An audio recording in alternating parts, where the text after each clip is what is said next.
رحمن یا رحمن۔ السلام علیکم ورحمۃ اللہ وبرکاتہ۔ گریڈ 10 آج ہم سورۃ الانعام کا آخری رکوع پڑھیں گے انشاءاللہ۔ بسم اللہ الرحمن الرحیم۔ ان الذین، بے شک جن لوگوں نے فرقوا راستے نکالے، دینہم اپنے دین میں، وکانوا اور ہو گئے، شیعاً بہت سے فرقے یا گروہ، لست منہم نہیں ہے آپ، فی شیئن ان میں سے کچھ بھی، یعنی آپ علیہ السلام کو ان سے کوئی بھی واسطہ نہیں ہے۔ انما بے شک امرہم ان کا کام اللہ اللہ کے سپرد ہے، ثم ینبئہم پھر وہ انہیں بتائے گا، بما کانوا یفعلون جو کچھ وہ کیا کرتے تھے۔ اچھا، اس آیت میں جس میں مشرکین عرب، یہود و نصارہ اور سب مسلمان داخل ہیں، ان سب کو مخاطب کر کے اللہ کی سیدھے راستے سے منحرف ہونے والوں کا انجام بد بیان کیا گیا، ٹھیک ہے، کہ آپ علیہ السلام کو ہدایت کی گئی کہ آپ کا ان غلط راستوں پر چلنے والوں سے کوئی بھی تعلق نہیں ہونا چاہیے۔ اب ظاہر ہے ان میں غلط راستے وہ بھی ہیں جو صراط مستقیم سے بالکل مخالف ہیں، مثال کے طور پر مشرکین اور اہل کتاب کے راستے، اور وہ بھی راستے مراد ہیں جو کہ سیدھے راستے کے مخالف تو نہیں ہے لیکن کچھ اس کے دائیں بائیں جانے میں، جیسے کہ شبہات وغیرہ اور بدعات وغیرہ، جو لوگ دین میں نئے کام، نئے رسمیں ایجاد کرتے ہیں تو وہ بھی ایسے ہیں جیسے کہ وہ دین اسلام یعنی سیدھے راستے سے ہٹے ہوئے ہیں، بھٹکے ہوئے ہیں۔ تو نبی علیہ السلام کو یہ حکم دیا جا رہا ہے کہ آپ کو ان مختلف فرقوں سے کوئی بھی سروکار نہیں ہونا چاہیے۔ اب یہاں پر دین میں تفریق ڈالنا، یعنی ان الذین فرقوا دینہم سے کیا مراد ہے، ٹھیک ہے، تو اس سے مراد یہ کہ اصول دین کے اتباع کو چھوڑ کر اپنے خیالات اور خواہشات کے مطابق یا شیطانی مکر و فریب میں مبتلا ہو کر دین میں کچھ نئی چیزیں بڑھا دینا، یا دین میں کوئی سی نئی چیز کو ایجاد کر دینا اور یہ کہنا کہ یہ دین اسلام میں شامل ہے، تو انہیں کیا کہتے ہیں، دین میں تفریق ڈالنا، فرقے بن جانا، مختلف قسم کے گروہ یا جماعتیں بن جانا اور خود سے ہی کچھ کام یا چیزیں یا رسمیں دین اسلام میں داخل کر دینا، اسے کیا کہتے ہیں، دین میں تفریق ڈالنا۔ تو نبی علیہ السلام کو حکم دیا گیا کہ آپ کا ان سے کوئی بھی واسطہ نہیں ہے۔ اب بدعت میں کیا کیا آ جاتا ہے؟ عید میلاد النبی، یعنی نبی علیہ السلام کی جو سالگرہ منائی جاتی ہے وہ بھی نہ قرآن سے ثابت ہے، نہ حدیث سے ثابت ہے، اور نہ ہی خلفائے راشدین نے منائی، اور نہ ہی حضرت ابوبکر جو کہ نبی علیہ السلام کے پکے سچے دوست ہیں، نہ انہوں نے منائی، نہ کسی صحابی نے نبی علیہ السلام کی سالگرہ یعنی عید میلاد النبی منائی، تو یہ بھی بدعت میں سے ہے۔ اسی طرح شادی بیاہ میں صرف 3 سنت ہے، جیسے کہ نکاح کرنا، رخصتی اور ولیمہ۔ اس کے علاوہ جو مہندی جوڑے اور جو اس طرح باجے وغیرہ، ڈھول ڈھماکے یا ڈانس وغیرہ ہوتا ہے وہ بھی بدعت میں آتا ہے۔ اسی طرح اگر کوئی فوت ہو جائے تو 3 دن تک صرف اس کے گھر میں چولہا نہیں جلایا جاتا، یعنی سوگ منایا جاتا ہے اور دعا وغیرہ کی جاتی ہے۔ اس کے علاوہ اگر جمعراتیاں، 40واں یا سال وغیرہ جو منائے جاتے ہیں اور دعا کی جاتی ہیں، دیگیں وغیرہ چڑھائی جاتی ہیں، یا پیر بابا کے مزاروں پر، قبروں پر جا کر کچھ نظریں مان کر جو دھاگے وغیرہ باندھتے ہیں اور پھر کوئی بکرا صدقہ کر دیتے ہیں یا کچھ صدقہ و خیرات نقدی طور پر ادا کرتے ہیں، تو یہ ساری کی ساری کیا ہیں، بدعت وغیرہ۔ تو اس پر گناہ ہوتا ہے، ٹھیک ہے، جو ان بدعت پر چلتا ہے تو وہ گمراہی کی طرف جاتا ہے، جو گمراہی کی طرف جاتا ہے تو ظاہر ہے گمراہی کس کی طرف لے کر جاتی ہے، جہنم اور دوزخ کی طرف۔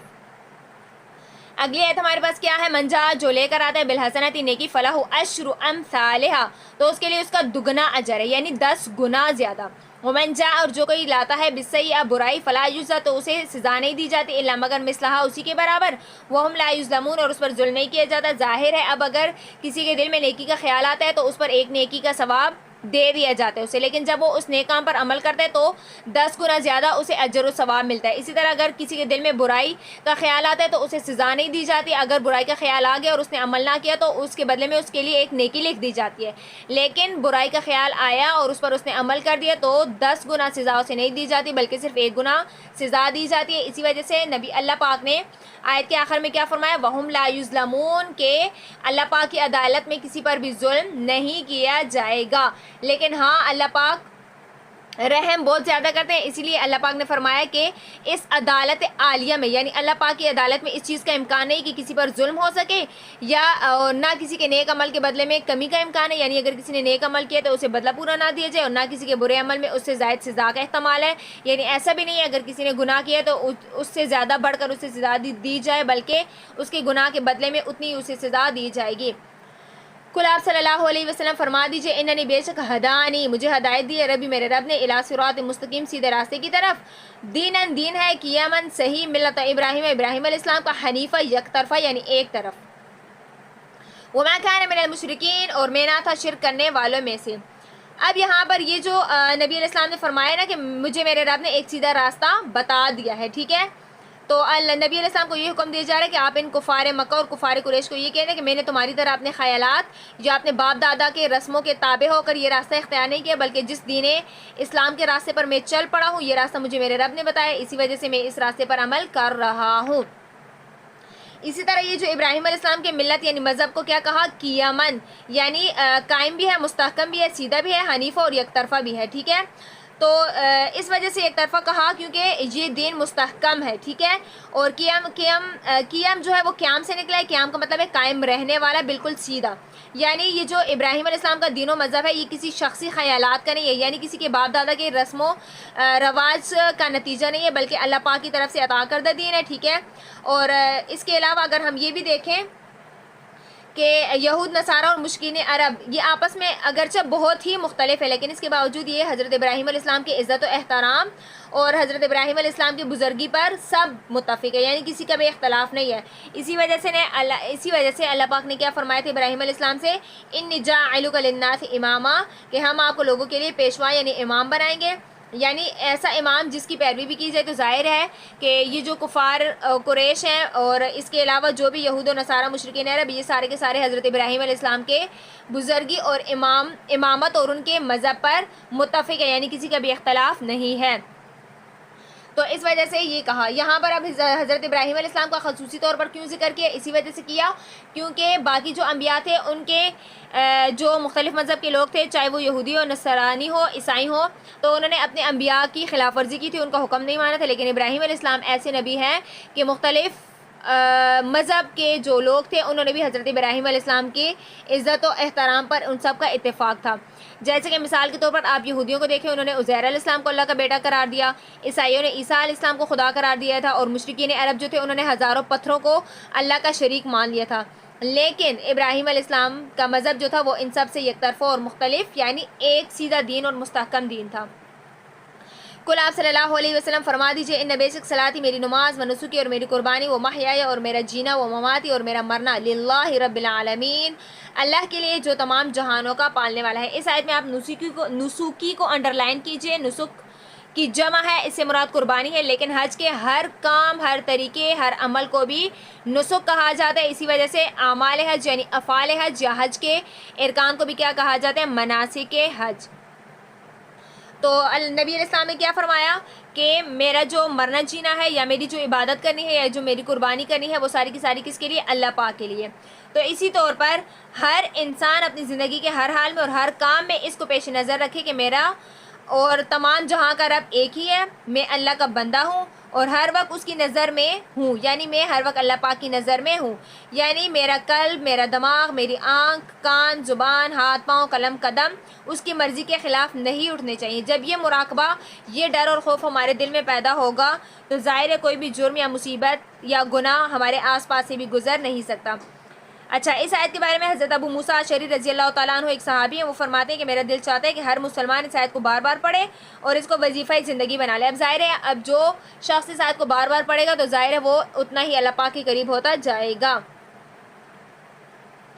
لا شریک اللہ، اس کا کوئی بھی شریک نہیں ہو، بذالک اور اسی کا امر تو مجھے حکم دیا گیا، وانا اول المسلمین، اور میں پہلا فرما بردار یعنی مسلمان ہوں. اب یہاں پر نبی علیہ السلام نے یہ کیوں فرمایا کہ میں سب سے پہلا مسلمان ہوں؟ ظاہر ہے ہر امت کا پہلا مسلمان اسی قوم کا یا اسی امت کا یا اسی امت یا قوم کا نبی یا رسول ہی ہوتا ہے. ظاہر ہے پہلے نبی اور رسول مسلمان ہوتے ہیں تو اسی وجہ سے وہ اپنی امت کو اسلام کی دعوت دیتے ہیں. دوسرا جواب یہ بھی ہے کہ نبی علیہ السلام نے یہ کیوں فرمایا کہ میں سب سے پہلا مسلمان ہوں؟ ظاہر ہے کہ مخلوقات میں سب سے پہلے نبی علیہ السلام کا نور مبارک پیدا کیا گیا تھا، اس کے بعد زمین اور آسمان پیدا کیے گئے تھے.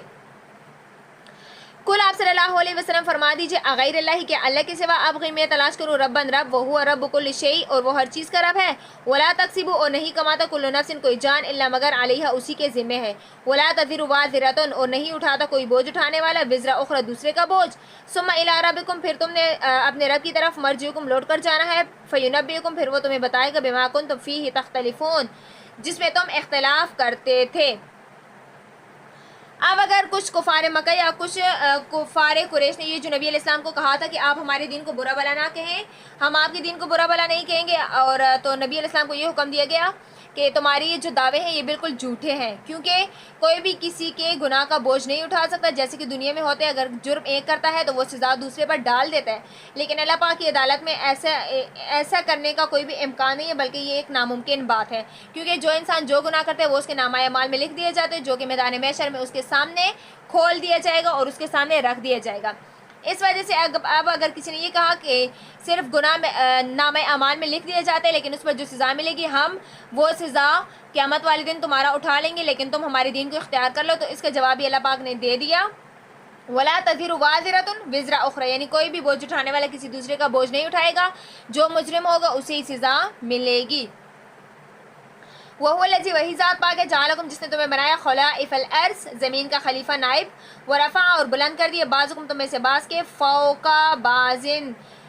بعض کے اوپر، درجات، درجے، لِيَبْلُوَكُم، تاکہ وہ تمہیں آزمائے، فِي مَا آتَاكُم، اس میں جو اس نے تمہیں دیا، إِنَّ رَبَّكَ، بے شک تیرا رب، سریع، بہت جلد، عذاب دینے والا ہے، وَإِنَّهُ، اور بے شک وہ، لغفور، بخشنے والا، رحیم، رحم فرمانے والا ہے۔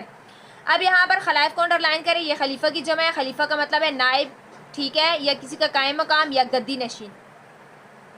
تو اللہ پاک فرما رہے ہیں کہ اللہ نے ہی تم سے پہلی قوموں کی جگہ پر آباد کیا، کوئی مکان زمین جس کو آج تم اپنی ملکیت کہتے ہو، سمجھتے ہو کہ ایسا نہیں کہ جو کل تمہیں جیسے دوسرے انسانوں کی ملکیت میں نہ ہو۔ اب مثال کے طور پر اللہ پاک نے یہ فرمایا کہ یہ جو تم جس زمین پر رہتے ہو، ٹھیک ہے، اور جو تمہیں عہدہ ملا ہوا ہے، یہ ساری کی ساری پہلے قوموں کو دی جا چکی تھی، پھر انہیں ہلاک کیا گیا، تو اب تم خلیفے کے طور پر وہ چیزیں تمہیں ملی ہے، اور تم میں سے بعض لوگ ایسے ہیں کہ ان کے بعض درجات آپس میں مختلف ہیں، یا بعض کے درجات بعض پر بڑھا دیے گئے، مثال کے طور پر کسی کو عزت دار بنایا، کسی کو ذلیل، اور کسی کو مالدار بنائے تو کسی کو غریب، تو اس میں بھی اللہ پاک فرما رہے کہ یہ درجے مختلف قسم کے میں نے رکھے ہیں، اس لیے رکھے ہیں تاکہ تمہاری آنکھیں کھلیں، اور جو چیزیں میں نے تمہیں دی ہیں وہ تمہارا امتحان اور آزمائش ہے، تاکہ تم اللہ پاک کی ناشکری کرتے ہو یا ناقدری کرتے ہو، یا تم اللہ پاک کے فرما بردار بنتے ہو یا نافرمانی کرتے ہو، یہ اس لیے تمہارے آپس کے جو درجات ہیں یہ مختلف کر دیے گئے ہیں، اور یہ تمہارے اختیار میں نہیں۔ اب اگر عزت اور ذلت انسان کے اختیار میں ہوتا تو ظاہر ہے کوئی بھی انسان ذلت کو نہ چنتا بلکہ وہ عزت کو ہی چنتا، اسی طرح اگر امیری اور غریبی کسی انسان کے ہاتھ میں ہوتی ہے تو ظاہر ہے ہر انسان امیر سے امیر تر بنتا، وہ غربت کو نہ چنتا۔ اس وجہ سے اللہ پاک نے فرمایا کہ یہ درجات میں نے ہی تمہارے درمیان مختلف کر کے رکھے ہیں تاکہ میں دیکھوں کہ تم میرے فرما بردار شکر گزار بنتے ہو یا نافرمان اور ناشکر گزار بنتے ہو۔ اچھا، آخری جو آیت ہے، ان ربک سریع العقاب وانہ لغفور الرحیم، یعنی آپ کا رب نافرمانوں پر جلد عذاب بھیجنے والا ہے اور فرما برداروں کے لیے غفور الرحیم ہے۔ اب ایک بات آپ نے نوٹ کی کہ سورہ انعام کہاں سے شروع ہوا تھا؟ حمد سے، ٹھیک ہے، اللہ پاک کی تعریف سے، اور اس کا اختتام کہاں پر ہوا؟ وانہ لغفور الرحیم، یعنی مغفرت پر۔ تو دعا ہے کہ اللہ پاک ہم سب کو حمد کی توفیق اور مغفرت سے سرفراز فرما دے۔ سبق یاد کیجیے گا، وآخر دعوانا ان الحمد للہ رب العالمین، فی امان اللہ۔